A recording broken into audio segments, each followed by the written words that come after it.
our officers from DCI while on patrol, they came across this vehicle ambayo mnaona hapa Fielder, Toyota Fielder. Then wakaisimamisha, but on suspicion ya kwamba ilikuwa inabeba vitu ya. So wakati walisimamisha, driver alitoka na kukimbia. So our officers walikimbiza na wakaweza kumpata na wakamkamata na kuangalia ngari, tukapata mitungi 40 ya 25 liters ya ethanol. Street value ni about 500 kwa bar zetu, kuingia kwa counter zetu. So wale wana operate bar within Uasin Gishu, tununue ile pombe ambayo ni halali.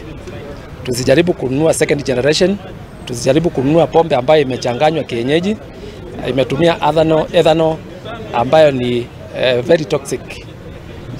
Wananchi pia tunawahimiza wakienda kwa bar wakunywe ile vitu ambayo inakubaliwa.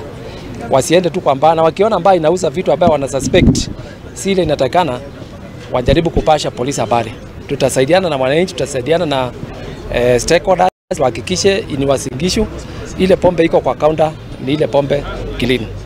Direction ya kutoka tuseme from western direction ikielekea upande ya Nakuru. Mmoja driver mwenye alikuwa na hiyo ngari, as you can see, alikuwa ameweka mitungi mpaka kila mahali. So nafasi tu ilikuwa ya mtu mmoja kwa hiyo ngari. Bado tunaendelea kumhoji, maybe kabla hatujafikisha kotini tutakuwa tumeestablish mahali alikuwa anatoka na mahali alikuwa anaelekea kwanza. Na tunataka kushukuru wananchi kwa this information, na tunaomba wananchi waendelee kutupatia information.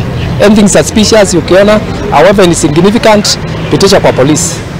Tutaweza kuichukulia hatua.